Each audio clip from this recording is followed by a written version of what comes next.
भोले का नाम जपो, हर दर्द मिट जाएंगे।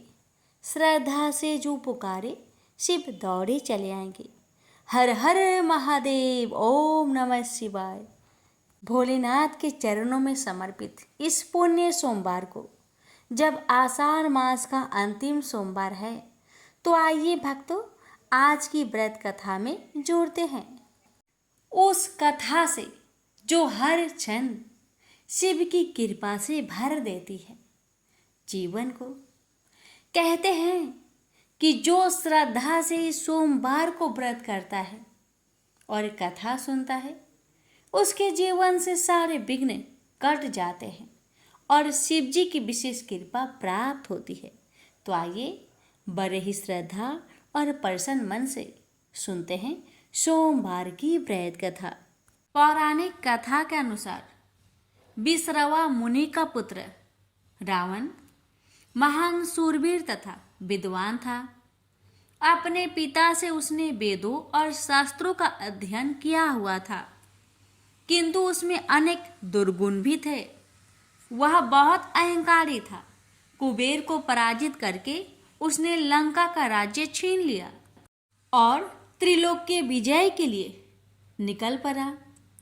कुछ ही समय में उसने देव, असुर, नाग, यक्ष, किन्नर, दानव एवं दैत्यों समेत अनेक जातियों को अपने बस में कर लिया।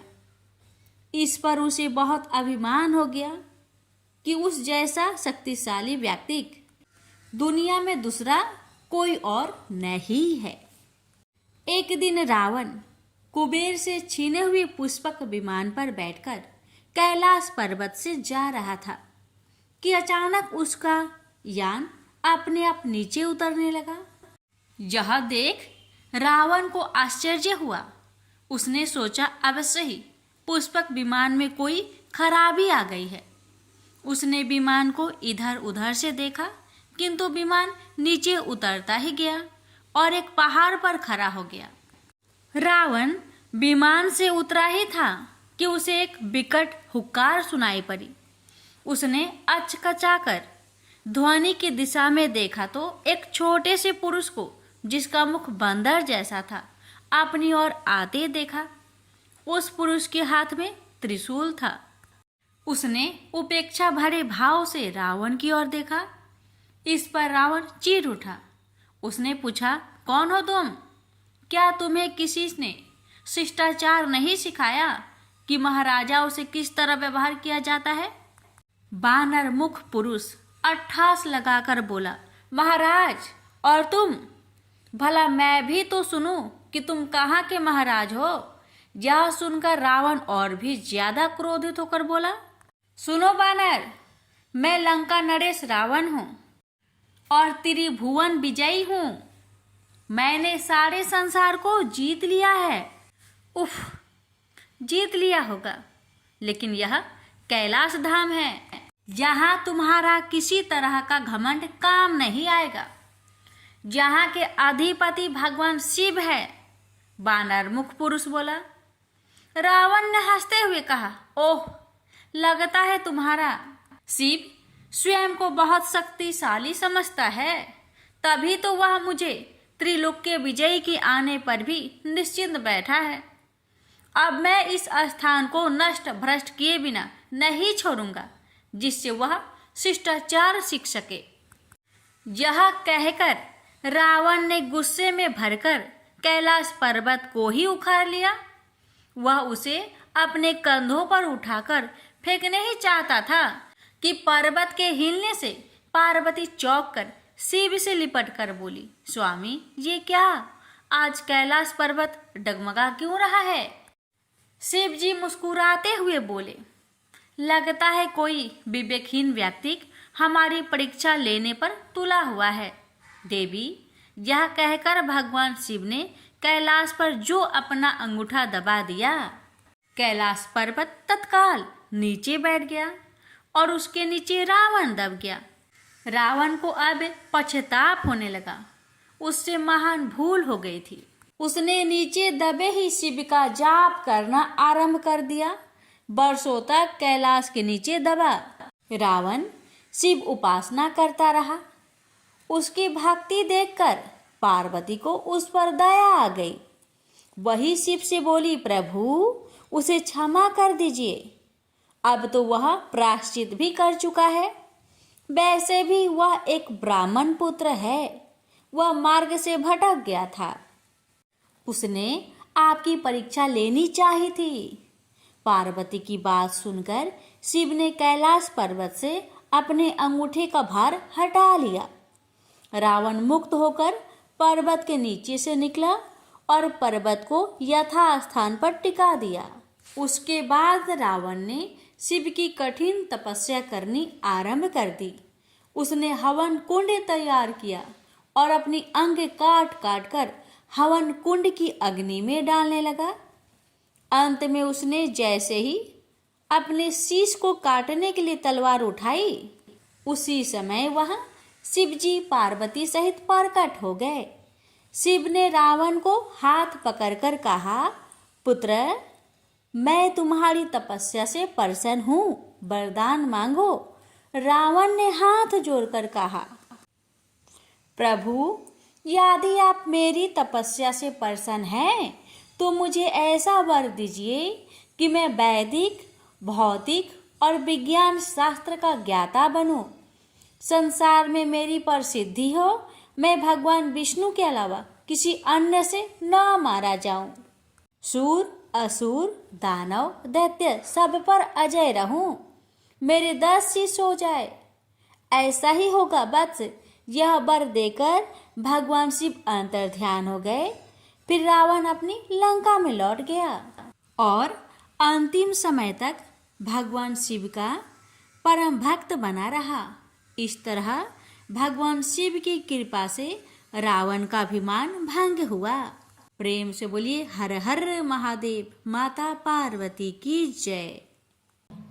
माटी नाम का एक बड़ा शिव भक्त था। उसने संतान प्राप्ति के लिए 100 साल तक शिव जी का कठोर तप किया। शिव जी ने उसे संतान का वरदान दिया। समय आने पर उसकी पत्नी गर्भवती हुई। पत्नी का प्रसव 4 साल तक नहीं हुआ तो माटी को बड़ी चिंता हुई। पता चला कि गर्भ का बालक कालमार्ग नामक राक्षस के डर से बाहर नहीं निकल रहा। माटी ने कालमार्ग से डरने के कारण अपने पुत्र का नाम रखा कालभीति।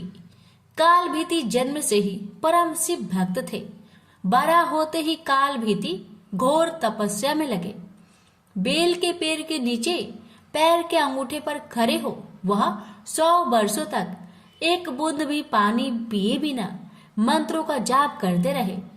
100 वर्ष पूरे होने पर एक दिन एक आदमी जल से भरा हुआ घड़ा लेकर आया। कालभीति को नमस्कार कर उसने कहा कि जल ग्रहण कीजिए। कालभीति बोले, आप किस वर्ण के हैं? आपका आचार व्यवहार कैसा है? यह सब जाने बिना मैं जल नहीं पी सकता। पानी लाने वाला अंगतुक बोला, मैं जब अपने माता पिता को ही नहीं जानता तो अपने वर्ण का क्या कहूँ? आचार विचार और धर्मों से मेरा कोई वास्ता ही नहीं रहा है। कालभीति ने कहा, मेरे गुरु के अनुसार जिसके कुल का ज्ञान ना हो उसका अन्न जल ग्रहण करने वाला तत्काल कष्ट में पड़ता है। मैं पानी नहीं पीऊंगा श्रीमन। अंगतुक बोला, तुम्हारी बात पर हंसी आती है। जब सब में भगवान शंकर ही निवास करते हैं तो किसी को बुरा नहीं कहना चाहिए, क्योंकि इसमें भगवान शंकर की ही निंदा होती है। यह जल अपवित्र कैसे हुआ? घड़ा मिट्टी का बना है और आग में पका है, फिर जल से भर दिया गया है।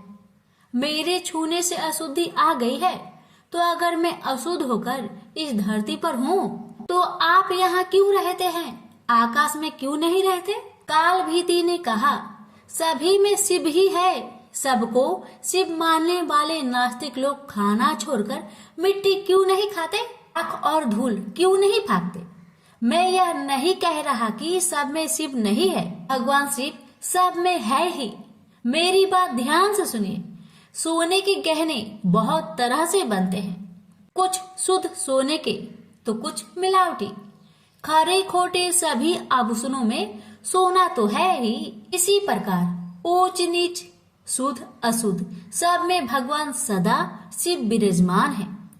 जैसे खोटा सोना खरे के साथ मिलकर एक हो जाता है, इसी तरह इस शरीर को भी व्रत, तपस्या और सदाचार आदि के द्वारा शोधित करके शुद्ध बना लेने पर मनुष्य निश्चय ही खरा सोना होकर स्वर्ग लोक में जाता है। तो शरीर को खोटी अपवित्र चीजों से बिगाड़ना ठीक नहीं। जो व्रत उपवास करके शुद्ध हो गया है, वह भी यदि इस तरह अशुद्ध होने लगे तो थोड़े ही दिनों में पतित हो जाएगा। इसलिए आपका दिया पानी मैं कभी नहीं पीऊंगा। काल भीति के ऐसे कहने पर अंगतुक हंसने लगा। उसने दाहिने अंगूठे से जमीन कुदेर कर एक बहुत बड़ा गड्ढा तैयार किया। फिर उसी में वह सारा जल ढुलका दिया। गड्ढा भर गया, पानी बचा रह गया। फिर उसने अपने पैर से ही कुदेर कर एक तालाब बना दिया और बचे हुए जल से उस तालाब को भर दिया। यह अद्भुत दृश्य देखकर काल भीति जरा भी नहीं चौंके। अंगतुक बोला, ब्राह्मण देव, आप है तो मूर्ख, परंतु बातें पंडितों सी करते हैं। लगता है आपने विद्वान की बात नहीं सुनी। कुआं दूसरे का, घड़ा दूसरे का और रस्सी दूसरे की है। एक पानी पिलाता है और एक पीता है। सब समान फल के भागी होते हैं। ऐसा ही मेरा भी जल है। तुम धर्म के ज्ञाता हो, फिर क्यों इसे नहीं पियोगे? काल भीति ने विचार किया, यदि एक कार्य में अनेक सहायक हो तो काम करने वाले को मिलने वाला फल बढ़कर समान हो जाता है। बात तो ठीक है। काल भीति ने उस मनुष्य से कहा, आपका यह कहना ठीक है। कुएं और तालाब का पानी पीने में दोष नहीं है, फिर भी आपने तो अपने घड़े के जल से ही इस गड्ढे को भरा है। यह बात सामने देखकर मैं हरगिज इसे नहीं पीऊंगा। काल भीति के हठ पर वह पुरुष हंसता हुआ अंतर्ध्यान हो गया। अब काल भीति को अचरज हुआ। सोचने लगे कि यह क्या किस्सा है। इतने में ही उस बेल के पेड़ के नीचे धरती फाड़कर सुंदर चमचमाता शिवलिंग प्रकट हो गया। तब काल भीति ने कहा, जो पाप के काल है, जिनके कंठ में काला चिन्ह सुशोभित होता है तथा जो संसार के काल स्वरूप है, उन भगवान महाकाल की मैं शरण लेता हूँ। आप हमें शरण दीजिए। आपको बारंबार नमस्कार है। काल भीति की स्तुति पर महादेव उस लिंग से प्रकट हुए और कहा, ब्राह्मण, तुमने इस महातीर्थ में रहकर मेरी जो आराधना की है, उससे मैं संतुष्ट हूँ। अब काल मार्ग से तुम निर्भय रहो। मैं ही मनुष्य रूप में प्रकट हुआ था। मैंने यह गड्ढा और तालाब सब तीर्थों के जल से भरा है। यह परम पवित्र जल तुम्हारे लिए ही लाया था। तुम मुझसे कोई मनोवांछित वर मांगो। काल भीति ने कहा, प्रभु, यदि आप मुझ पर प्रसन्न हैं, तो सदा यहाँ निवास करें। इस शिवलिंग पर जो भी दान पूजन किया जाए वह अच्छा ही हो। आपने काल से मुझे मुक्ति दिलाई है, इसलिए यह शिवलिंग महाकाल के नाम से प्रसिद्ध हो।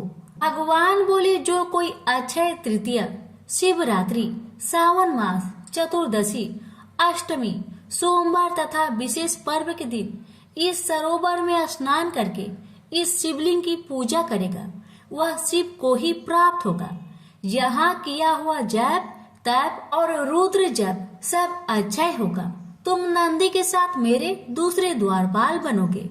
काल पर विजय पाने से तुम महाकाल के नाम से प्रसिद्ध होगे। शीघ्र ही राजश्री कर्णधम यहाँ आएंगे। उन्हें धर्म का उपदेश करके तुम मेरे लोक में चले आओ। यह कहकर भगवान रुद्र उस लिंग में ही लीन हो गए। स्कंद पुराण की यह कथा श्रवण, पठन एवं मनन करने से आशुतोष महाकाल अत्यंत प्रसन्न होते हैं। प्रेम से बोलिए हर हर महादेव। माता पार्वती की जय। भगवान शिव की पहली पत्नी सती थी। यह विवाह उन्होंने सती के पिता दक्ष की इच्छा के विरुद्ध किया था। दक्ष उनका अपमान करने के अवसर ढूंढा करते थे।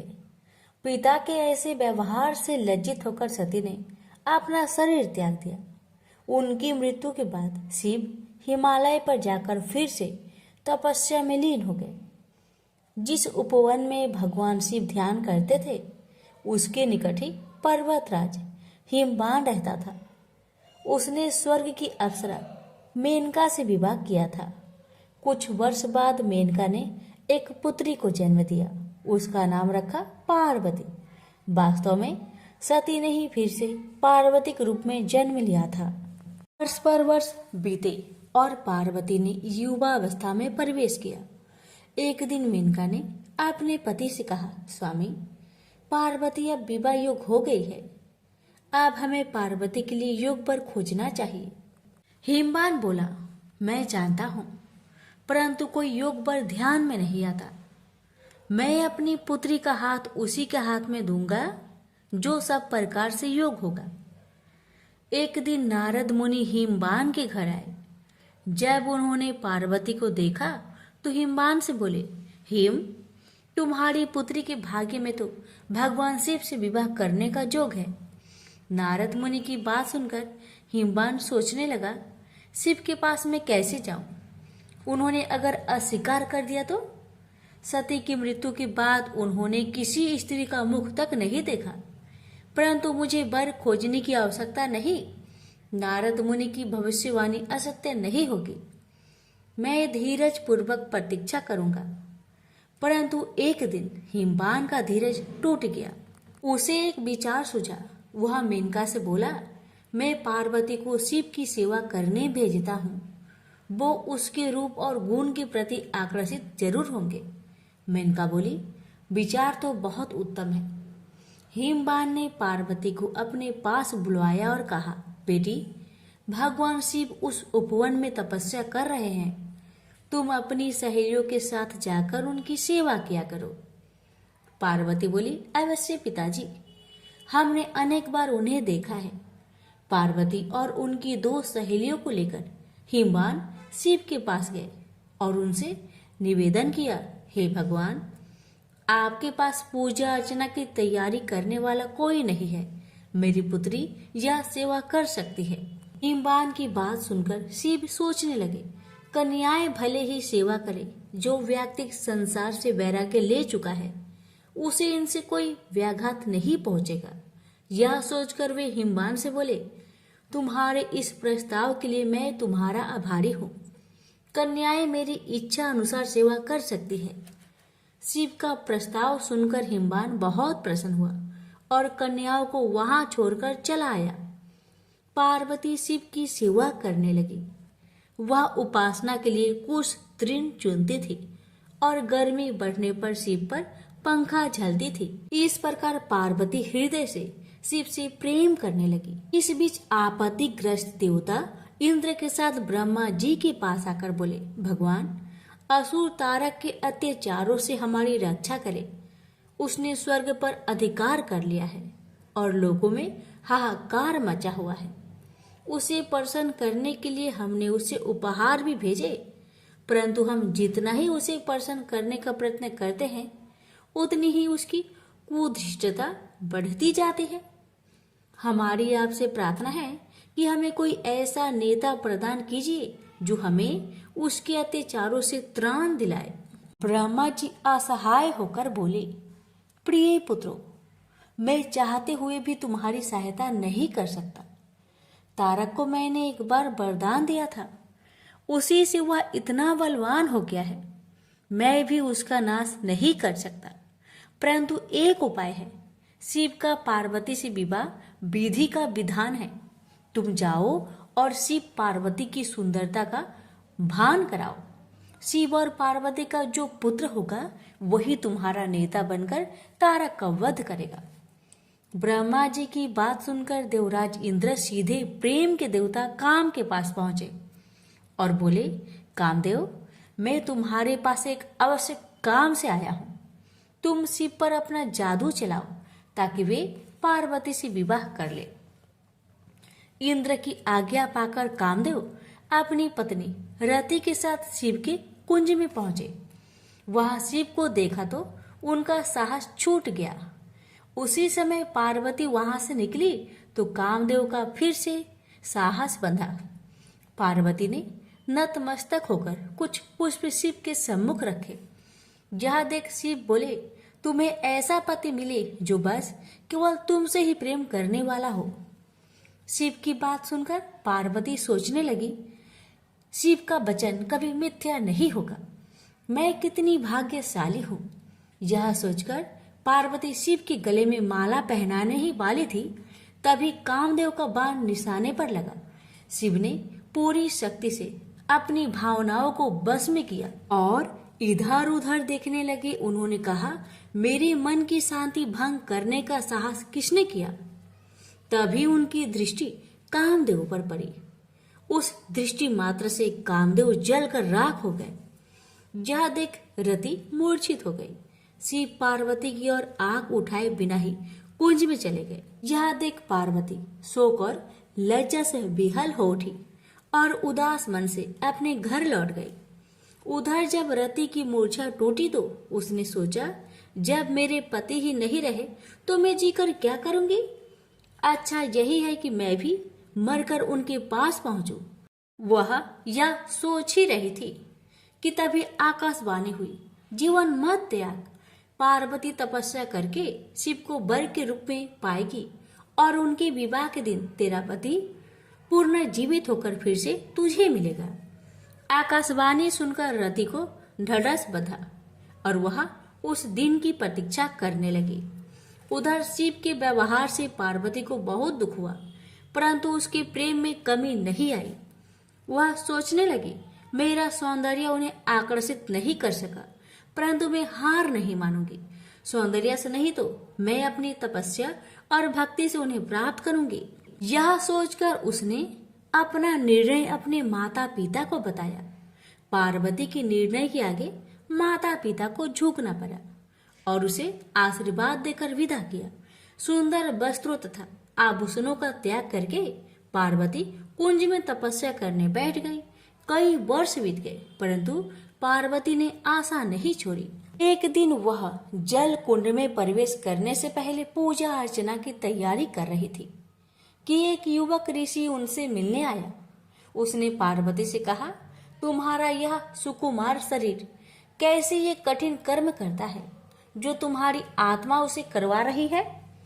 तुमने संसार को दिखा दिया है कि सुंदरता और पवित्रता एक दूसरे को नष्ट करने के लिए नहीं है। तुम्हारे आचरण ने तुम्हारे पिता के गौरव को और बढ़ाया है। सुकुमारी, तुमने यह कठिन तपस्या का व्रत क्यों लिया है? घर लौट जाओ। सुकुमारी, तुम तपस्या त्याग दो। जो सिद्धियां मैंने प्राप्त की है उनमें से आधी मैं तुम्हें दूंगा, लेकिन कृपया तपस्या का कारण बता दो।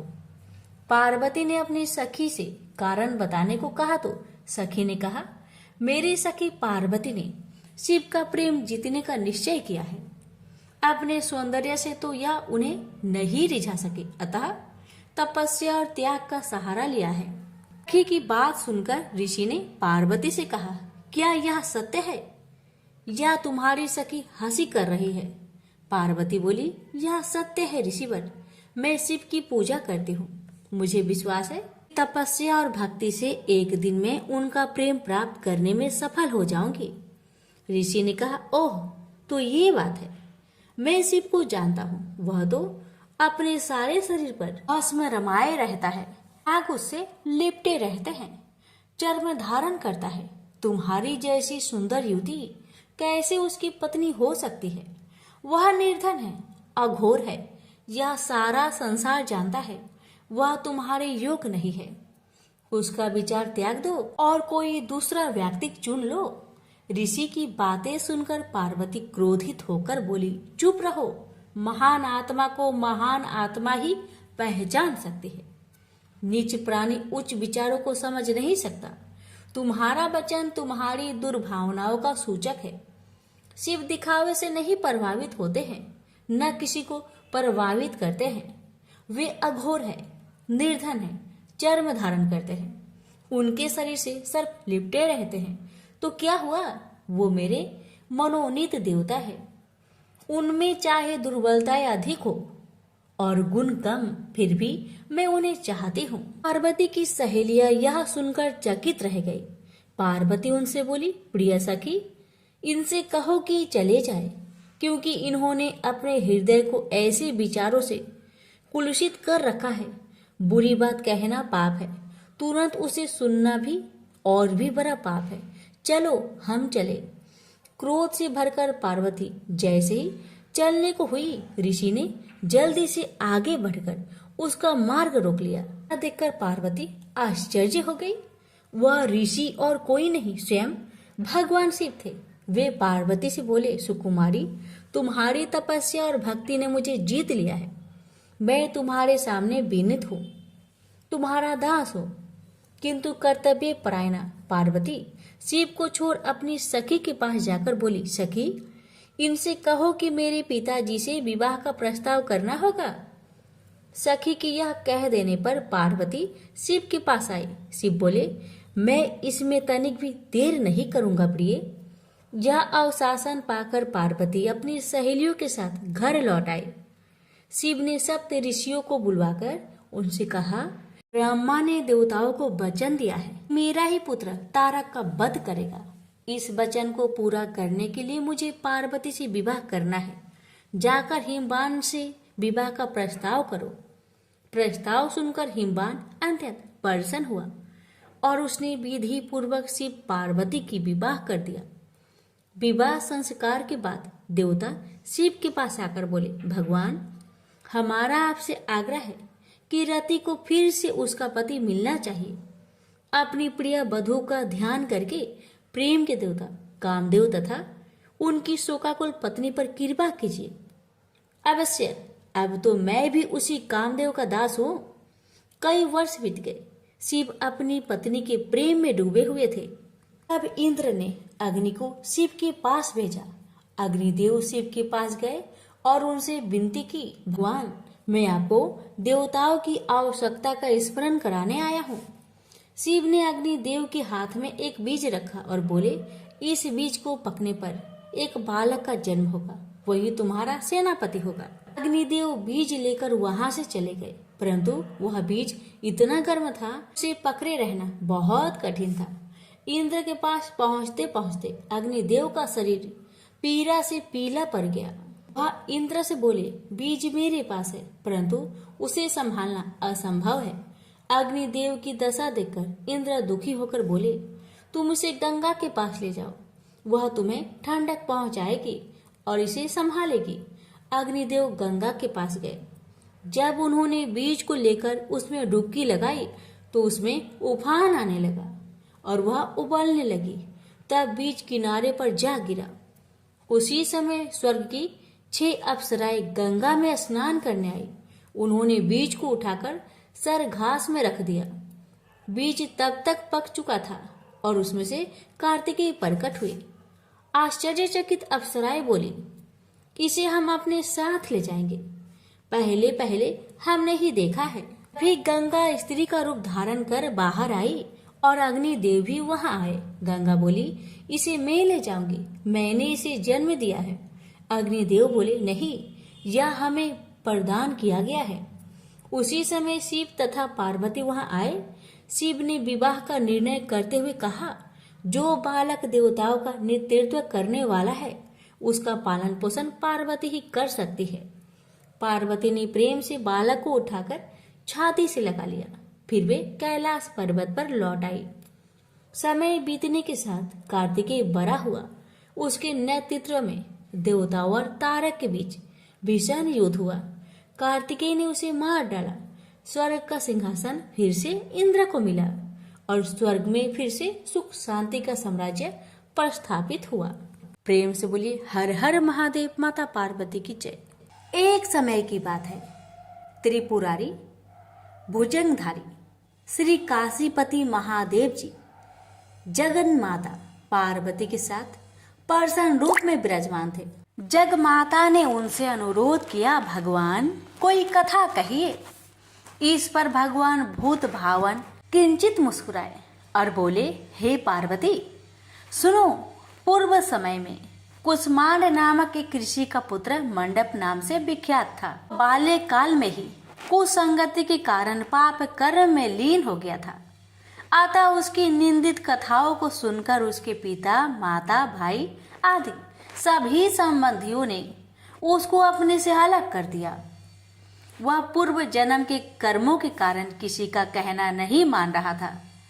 उसकी आदतें यहाँ तक कि खराब हो गई कि वह साधु, महात्मा, सत्पुरुषों एवं देवी देवताओं तक की निंदा करने लगा। युवा होने पर वह दूसरी स्त्रियों के प्रेम में फंस गया। प्रेम के बस में होकर वह औरों के द्रव आदि की चोरी में भी लीन हो गया। उसके दो घनिष्ठ मित्र थे, एक था नापित, दूसरा था पटहारा। इन तीनों ने मिलकर विचार किया कि किसी धनी के घर चोरी करके अधिक धन प्राप्त किया जाए। अतः तीनों ने मिलकर राजा के यहाँ चोरी की। इस चोरी के कारण बहुत सा धन हाथ लगा। सारा धन मंडप के पास था। दोनों मित्रों के मांगने पर भी उसने उन लोगों का हिस्सा नहीं दिया। इस धन को वह एक वेश्या के यहाँ ले गया। वेश्या के यहाँ वह प्रेम लीला करने लगा। इस बीच उसको प्यास लगी। पलंग के नीचे रखी गिलास उसने खाली कर दी। स्वाद कुछ दूसरा था। इसमें क्या था? उसने वेश्या से पूछा। इसमें मदिरा थी। मंडप को इससे बड़ा दुख हुआ। मदिरा पान करके उसने महापाप किया है, यह सोचकर वह बड़ा दुख करने लगा। पर वेश्या बराबर मदिरा का गुणगान करती गई। उसने मंडप को फुसलाकर और मदिरा पिला दी तथा उसका सारा धन लेकर उसको बाहर निकाल दिया। होश में आने पर मंडप बड़ा विलाप करने लगा। पश्चाताप करता हुआ वह अपने मित्र के पास आया। सारी आप बीती सुना दी। उन मित्रों ने कहा, हे मित्र, तुमने मदिरा पान करके बड़ा पाप किया है। अब तुम इसका प्रायश्चित करो। मुझे प्रायश्चित का उपाय कहो। बिना प्रायश्चित के सुरापान का दोष नहीं मिटेगा। अतः उस वेश्या से स्वर्ण प्राप्त कर दान करो। यदि तुम ऐसा नहीं करोगे तो हम लोग तुम्हारी बड़ी निंदा करेंगे। यह सुनकर मंडप बड़ा दुखी हुआ। वह वेश्या के पास आया और वेश्या से अपना सारा दुखड़ा सुनाया। उसने वेश्या से स्वर्ण की मांग की। इस पर वेश्या बड़ी बिगड़ी और बोली, तुमने जो धन दिया है अब उसकी मांग मत करो। वेश्याएं कभी मिला हुआ धन वापस नहीं करती। क्या तुमको इस साधारण नियम का ज्ञान नहीं है? इस पर मंडप गिड़गिड़ाने लगा, पर वेश्या का हृदय पर इसका जरा भी असर न हुआ। उसने अन्य वेश्याओं को बुला लिया। सब मिलकर उसकी भर्त्सना करने लगी। कई ने तो उसको धमकी भी दे दी, हे पार्वती। इस प्रकार मंडप बहुत अपमानित होकर वहां से निकाल दिया गया। मंडप विलाप करता हुआ अपने पिता के घर की ओर चला। उसके दोनों मित्र पीछे लग गए। जब मंडप पिता के सामने आया तो दोनों मित्रों ने उसका हाथ पकड़ लिया। बोले, मंडप, हम लोगों ने मिलकर राजा के यहाँ चोरी की है, पर तुमने हम लोगों का अंश नहीं दिया है। तुम हम लोगों का अंश दो। यह बात सुनकर कुसमांड मुनि बहुत दुखी हुए और बोले, इस अधम से तुम लोगों की मैत्री कैसे हो गई? मंडप के मित्रों ने कहा, हे मुने, इसे भाभी ही समझिए, पर न्याय की बात तो यह है कि आपका पुत्र हमारा अंश नहीं दे रहा है। यह सारा धन लेकर एक वेश्या के यहाँ चला गया। उसने सारा धन ले लिया। वह वेश्या वाद विवाद में बड़ी चतुर है। वह धन वापस नहीं करेगी। अतः आप हमारा धन दिलवाइए, अन्यथा हम राज दरबार में गुहार करेंगे। इस पर कुसमांड मुनि ने अपने पुत्र का हाथ पकड़ लिया। मुनि ने कहा, चलो मैं स्वयं राजा के पास चलता हूँ। न्याय प्रिय और धर्मात्मा राजा के दंड से पाप का नाश हो जाता है। पाप का प्रायश्चित न करने पर नरक यातना भोगनी पड़ती है। इस पर मंडप के मित्रों ने कहा, हे मुने, आप अपने पुत्र को हमारे हवाले कर दे। राज दरबार में आपका जाना ठीक नहीं है। हम लोग इससे निपट लेंगे। इस पर मुनि श्रेष्ठ ने कहा, हे अधम पुत्र, तुम इन लोगों के साथ जाकर राजदंड भोगकर प्रायश्चित करो। तुमने जो किया है बहुत बुरा किया है। आज से तुम मेरे पुत्र नहीं हो और मैं भी तुम्हारा कोई नहीं। जब तक तुम प्रायश्चित करके नहीं आओगे मैं तुम्हारा मुख नहीं देख सकता।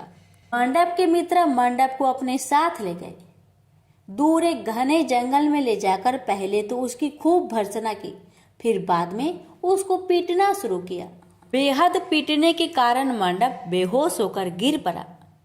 उसके मित्रों ने समझा कि वह मर गया, अतः उसको मरा हुआ जानकर उसके मित्रगण उसे वहीं छोड़कर चले गए। कुछ देर बाद मंडप को चेत आया तो वह विलाप करता हुआ एक और को चल पड़ा। उसके दोनों मित्र एक मंदिर में रात भर भूखे प्यासे टिके रहे और प्रायश्चित करते रहे। प्रातः वे दोनों उसे देखने के लिए गए कि उसके शरीर की अब क्या गति है। वहां मंडप को न पा उन दोनों को बड़ा आश्चर्य हुआ। फिर तो वे समझ गए कि मंडप मरा नहीं है, वह जीवित है और कहीं चला गया है। उस दिन शिव महात्म्य को जानने वाले लोग पंचकोशात्मक लिंग की प्रदक्षिणा कर रहे थे। मंडप भी उन लोगों के साथ हो गया। यात्रीगण कद्रमेश्वर के समीप रहे। मंडप ने भी वहां रहकर सारी रात जागरण किया। सब यात्रियों ने उसको साधु मान लिया और वह इस बात को भी मान गए कि वह परम शिव कुष्मांड का पुत्र मंडप है। मंडप शिवव्रतधारी परम शिव साधु के रूप में मान लिया गया। मंडप ने शंकर प्रतिमा के समक्ष नृत्य और भजन प्रारंभ कर दिया। सज्जनों ने उसकी भक्ति देखकर उसका बड़ा आदर किया। मंडप भी सत्संग से परम भक्ति भाव वाला हो गया। अब उसको ज्ञान हो गया कि शिव भक्ति के प्रताप से ही उसका इतना आदर हो रहा है। वह सबका प्रिय हो गया। साथ ही भोजन धन्य धान्य श्रद्धा भी मिल रही है। मंडप चंडिका देवी के मंदिर में आया। वहां काशी के धार्मिक सज्जनों द्वारा भीम चंडी की पूजा हो रही थी। मंडप का वहां बड़ा आदर किया गया। रात्रि में मंडप ने क्षेत्र महात्म्य कहा और सुना। इसके बाद शिव भक्तों और विष्णु भक्तों ने मिलकर कीर्तन किया। मंडप ने इस नित्य कीर्तन में प्रमुख भाग लिया। इससे प्रसन्न हो सबने मंडप की भूरी भूरी प्रशंसा की। इस प्रकार मंडप का मन शिव में लग गया। हे पार्वती, इस प्रकार मंडप मेरे क्षेत्र की प्रदक्षिणा करने लगा। ब्रह्म हत्या, सुरापान और चौड़े कर्म आदि पापों से छुटकारा पाने के लिए मेरी स्तुति करने लगा। इस प्रकार की आराधना से वह सारे पापों से मुक्त हो गया। देहली विनायक में आकर मंडप जीवा की लोलुपता से मुक्त होकर केवल शिव शिव का उच्चारण करने लगा। उसकी साधना और भक्ति भाव को देखकर सर्वत्र उसका बड़ा आदर और मान सम्मान होने लगा। हे पार्वती, मंडप ने अन्न जल सब त्याग दिया और बार बार विलाप कर कहने लगा कि ब्राह्मण शरीरधारी होकर भी मैंने स्वर्ण की चोरी की, साध्वी माता को ठगा, वेश्यागमन, सूरापान किया, ब्राह्मण शब्द का हनन किया। पश्चाताप से मंडप विहल हो गया। हे देवी, मंडप के मन में यह विचार आया कि मेरे क्षेत्र की प्रदक्षिणा करने से वह सारे पापों से मुक्त हो जाएगा। अतः वह काशी काशी शिव शंकर शिव शिव की रट लगाकर अपने पापों का प्रायश्चित करता हुआ मेरे क्षेत्र की परिक्रमा करने लगा। रामेश्वर लिंग में आकर उसने स्नान पूजन किया, सोमनाथ का पूजन किया, सीता और लक्ष्मण के साथ श्री राम जी का पूजन किया। पूजन और भक्ति भाव देखकर सर्वत्र उसकी प्रशंसा हुई। मंडप ने अन्न जल त्याग दिया था। तदनंतर वृषभ ध्वज में आकर स्नान देव पूजन किया। प्रातः काल वरुणा संगम में स्नान किया। मुझे पूछता हुआ वह मेरे मंदिर आया। उसने आकर बड़ा दान पुण्य किया। संतोष मंडप ने साष्टांग प्रणाम किया। वह अनेक महात्मा उपस्थित थे। हे पार्वती, मंडप सबके आगे हाथ जोड़कर खड़ा हो गया और पूछने लगा, हे महात्माओं, मैंने बड़े बड़े पाप किए हैं।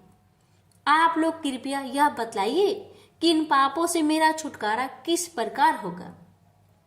सभी महात्माओं ने कहा, हे मंडप, तुम शिव शक्ति केशव के भक्त हो गए हो।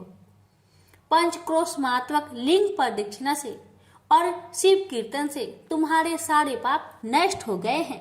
इस प्रकार सुन मंडप ने कहा, हे सदस्य गणों, पिताजी ने तो मुझको घर से निकाल दिया है, अब मैं अपने घर कैसे जाऊं और हे मुनि श्रेष्ठों, पिता को कैसे अपना मुख दिखलाऊं। इस पर सबने कहा, अब तुम्हारे सारे पापों का प्रायश्चित हो गया है, तुम सहर्ष घर जा सकते हो। हे पार्वती, इस प्रकार मंडप अपने पिता के घर के सामने आया और शिव शिव शंभो शंभो महादेव महादेव का उच्चारण करने लगा। स्वर सुनकर कुष्मांड मुनि ने अपनी पत्नी से कहा, हे प्रिय, देखो तो कौन द्वार पर शिव का उच्चारण करता हुआ हमें परम सुख दे रहा है। शिव नाम की अमृत वर्षा कौन कर रहा है। मुनि पत्नी ने द्वार पर अपने पुत्र को देखा। हे पुत्र, तुम्हारा आना कैसे हुआ। मंडप ने कहा, हे माता, आपको और पिताजी को महात्मागण बुला रहे हैं। यह सुनकर मंडप की माता अपने पति के पास आई और उनसे सारा वृत्तांत कहा। हे पूज्यवर, आपका पुत्र शिव का नाम रट्टा हुआ द्वार पर उपस्थित है। उसका कहना है कि प्रायश्चित करके वह पवित्र हो गया है। सदस्यगण आपको बुला रहे हैं, वे प्रायश्चित का प्रमाण देंगे। कुष्मांड मुनि दरवाजे पर आए। उन्होंने रुद्राक्षधारी शिव भक्त मंडप को देखा। तुम क्यों आए हो। थोड़े से प्रायश्चित से बड़े पाप का नाश नहीं होता है। मंडप ने कहा, हे पिताजी, इसमें कोई संदेह नहीं है कि मैंने बड़े पाप किए हैं। इतना होने पर भी महात्मागण आपको बुला रहे हैं। मुनि अपनी पत्नी के साथ महात्माओं के पास आए। महात्माओं ने एक स्वर से कहा, हे मुनिवर, आपका पुत्र समस्त पापों से मुक्त हो गया है। कुष्मांड ऋषि ने पूछा, हे मुनि श्रेष्ठों, किस आधार पर आपकी दृष्टि में मेरा पुत्र पाप मुक्त हो गया है। इसने तो बड़े बड़े पाप किए हैं। महात्माओं ने कहा, हे मुनि, इस मुक्ति मंडप के स्वामी श्री भगवान विष्णु है, वही इसका उत्तर देंगे। महात्माओं ने विष्णु भगवान की स्तुति की। इस पर आकाशवाणी हुई, हे स्तुति करने वाले महात्माओं, यह महापापी मंडप जो कुष्मांड मुनि का पुत्र है, अब अपने पापों से मुक्त हो शुद्ध हो गया है। यह साधु संतों के साथ शिव शंकर के क्षेत्र की परिक्रमा कर चुका है। अब कुष्मांड मुनि इसे ग्रहण कर सकते हैं। इस प्रकार हे पार्वती, मंडप को कुष्मांड मुनि आदर पूर्वक अपने घर ले गए। इस कथा को सुनकर माता पार्वती परम प्रसन्न हुई। बोली, प्रभु, आपने यह महत्वपूर्ण कथा कही, इससे कलयुग में प्राणियों का बड़ा भला होगा। कृपा कर इस पर कुछ और प्रकाश डाले। इस पर शिवजी बोले, हे पार्वती, अब तुम भैरव जी की कथा सुनो। इस पर भैरव जी प्रकट हुए और बोले, त्रेता युग में समदर्शी सांडल्य नाम का एक ब्राह्मण था। वह महापंडित था। उसकी पुत्री का नाम विशालाक्षी था। वह अति सुंदरी थी। बाल्यकाल में ही उसके पिता ने उसका विवाह कर दिया। विवाह के बाद भी वह अपने पिता के घर पर रहती थी। वह युवा हो गई। युवा अवस्था होने पर भी उसका पति न आया, अतः सांडिल्य ब्राह्मण की कन्या पाप रहता हो गई। इस कन्या ने काशी में बड़े पाप किए। सुंदरी होने के कारण दूर दूर के युवक उसके पास आने लगे। एक समय की बात है, बड़े बड़े पापों को नष्ट करने वाली पंचक्रोशी यात्रा के मार्गियों देखकर वह विचारने लगी कि इस लोगों को पाप रट किया जाए। उस रात यात्रीगण दुर्गा कुंड पर रुके थे। विशालाक्षी धन के लोभ से वहां गई। वहां भजन कीर्तन कर स्वयं रचाया। यात्री उसका भक्ति भाव देखकर प्रसन्न हुए और उसे वैष्णवी समझ बड़ा दान पुण्य किए। इस लोभ के कारण वैश्या विशालाक्षी यात्रियों के साथ हो गई। कर्म वेदेश्वर दहलीज रामेश्वर में उसने निवास किया और वरुणा संगम में स्नान किया। यात्रियों द्वारा उसने काशी महात्म्य की कथा भी श्रवण की। इस सत्संग समागम से विशालाक्षी की आंखें खुल गई। उसने अपने पर बड़ा पश्चाताप किया। यात्रियों का सारा धन उसने लौटा दिया और पाप से अलग होने का निर्णय कर लिया। उसने महात्माओं से पूछा, हे देवताओं, मैं बड़ी पापिनी हूँ, कृपया मेरी मुक्ति का उपाय कहिए। इस पर महात्माओं ने कहा, देवी तुम धन्य हो, तुमको पापों से भय नहीं करना चाहिए। तुमने काशी क्षेत्र की प्रदक्षिणा की है, अब तुम हमारे साथ प्रदक्षिणा जारी रखो। विशालाक्षी ने उपयुक्त वचनों पर विश्वास किया। वह महात्माओं के साथ हो गई। 5वें दिन सभी यात्री वृषभ खंड में रहे। वह भी उन्हीं के साथ रही। सभी ने वरुणा संगम में स्नान किया और आदि केशव का पूजन किया। विशालाक्षी मुक्ति मंडप में आई। उसने बड़े भक्ति भाव से शिव शंकर की पूजा की। इस प्रकार विशालाक्षी सभी पापों से मुक्त हो गई। उसके पिता सांडल्य ने बड़े आदर के साथ उसे अपने घर में स्थान दिया। वह इस प्रकार पवित्र हो गई। भैरव जी बोले, हे पार्वती, यह काशी क्षेत्र का महात्म्य है। इसे पढ़ने, सुनने, सुनाने से सबका कल्याण होता है। प्रेम से बोलिए हर हर महादेव। माता पार्वती की जय। भैरवनाथ की जय।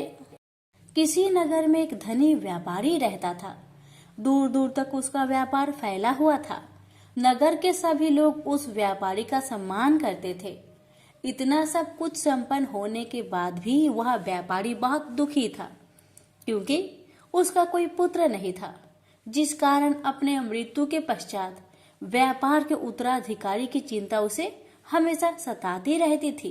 पुत्र प्राप्ति की इच्छा से व्यापारी प्रत्येक सोमवार भगवान शिव का व्रत पूजा किया करता था और शाम के समय शिव मंदिर में जाकर शिव जी के सामने घी का दीपक जलाया करता था। उसकी भक्ति देखकर माँ पार्वती प्रसन्न हो गई और भगवान शिव से उस व्यापारी की मनोकामना पूर्ण करने का निवेदन किया। भगवान शिव बोले, इस संसार में सबको उसके कर्म के अनुसार फल की प्राप्ति होती है। जो प्राणी जैसा कर्म करते हैं उन्हें वैसा ही फल प्राप्त होता है। शिव जी द्वारा समझाने के बावजूद माँ पार्वती नहीं मानी और उस व्यापारी की मनोकामना पूर्ति हेतु वे शिव जी से बार बार अनुरोध करती रही। अंततः माता के आग्रह को देखकर भगवान भोलेनाथ को उस व्यापारी को पुत्र प्राप्ति का वरदान देना पड़ा। वरदान देने के पश्चात भोलेनाथ माँ पार्वती से बोले, आपके आग्रह पर मैंने पुत्र प्राप्ति का वरदान तो दे दिया, परंतु इसका यह पुत्र 16 वर्ष से अधिक समय तक जीवित नहीं रहेगा। उसी रात भगवान शिव उस व्यापारी के स्वप्न में आए और उसे पुत्र प्राप्ति का वरदान दिया और उसके पुत्र की 16 वर्ष तक जीवित रहने की भी बात बताई। भगवान के वरदान से व्यापारी को खुशी तो हुई, लेकिन पुत्र की अल्पायु की चिंता ने उस खुशी को नष्ट कर दिया। व्यापारी पहले की तरह सोमवार के दिन भगवान शिव का विधिवत व्रत करता रहा। कुछ महीनों के बाद उसके घर एक अति सुंदर बालक ने जन्म लिया और घर में खुशियां ही खुशियां भर गई। बहुत धूमधाम से पुत्र जन्म का समारोह मनाया गया, परंतु व्यापारी को पुत्र जन्म की अधिक खुशी नहीं हुई, क्योंकि उसे पुत्र की अल्प आयु के रहस्य का पता था। जब पुत्र 12 वर्ष का हुआ तो व्यापारी ने उसे उसके मामा के साथ पढ़ने के लिए बनारसी भेज दिया। लड़का अपने मामा के साथ शिक्षा प्राप्त हेतु चल दिया। रास्ते में जहाँ भी मामा भांजे विश्राम हेतु रुकते, वहीं यज्ञ करते और ब्राह्मणों को भोजन कराते। लंबी यात्रा के बाद मामा भांजे एक नगर में पहुँचे। उस दिन नगर के राजा की कन्या का विवाह था, जिस कारण पूरे नगर को सजाया गया था। निश्चित समय पर बारात आ गई, लेकिन वर का पिता अपने बेटे के एक आंख से काने होने के कारण बहुत चिंतित था। उसे भय था कि इस बात का पता चलने पर कहीं राजा विवाह से इनकार न कर दे, इससे उसकी बदनामी भी होगी। जब वर के पिता ने व्यापारी के पुत्र को देखा तो उसके मस्तिष्क में एक विचार आया। उसने सोचा, क्यों ना इस लड़के को दुल्हा बनाकर राजकुमारी से विवाह करा दूं। विवाह के बाद इसको धन देकर विदा कर दूंगा और राजकुमारी को अपने नगर ले जाऊंगा। वर के पिता ने लड़के के मामा से इस संबंध में बात की। मामा ने धन मिलने की लालच में वर के पिता की बात को स्वीकार कर ली। लड़के को दूल्हे का वस्त्र पहनाकर राजकुमारी से विवाह कर दिया गया। राजा ने बहुत सारा धन देकर राजकुमारी को विदा किया। शादी के बाद लड़का जब राजकुमारी के साथ लौट रहा था तो वह सच नहीं छिपा सका और उसने राजकुमारी के ओढ़ने पर लिख दिया, राजकुमारी, तुम्हारा विवाह मेरे साथ हुआ था। मैं तो बनारसी पढ़ने के लिए जा रहा हूँ और अब तुम्हें जिस नवयुवक की पत्नी बनना पड़ेगा वह कान्हा है। जब राजकुमारी ने अपनी ओढ़नी पर लिखा हुआ पढ़ा तो उसने कान्हे लड़के के साथ जाने से इनकार कर दिया। राजा को जब ये सब बातें पता लगी तो उसने राजकुमारी को महल में ही रख लिया। उधर लड़का अपने मामा के साथ बनारसी पहुंच गया और गुरुकुल में पढ़ना शुरू कर दिया।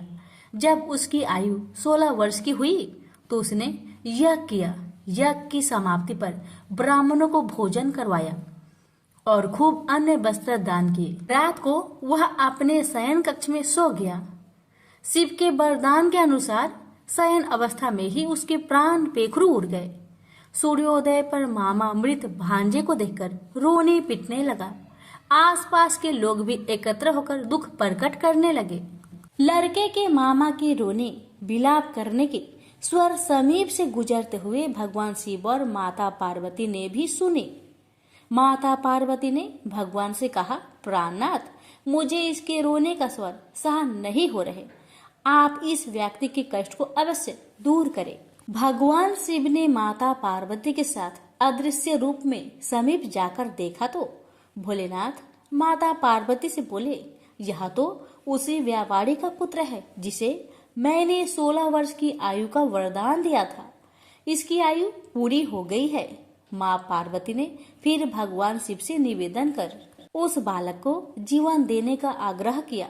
माता पार्वती के आग्रह पर भगवान शिव ने उस लड़के को जीवित होने का वरदान दिया और कुछ ही पल में वह जीवित होकर उठ बैठा। शिक्षा समाप्त करके लड़का मामा के साथ अपने नगर की ओर चल दिया।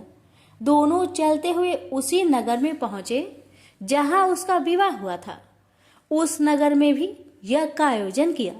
समीप से गुजरते हुए नगर के राजा ने यज्ञ का आयोजन देखा और उसने तुरंत ही लड़के और उसके मामा को पहचान लिया।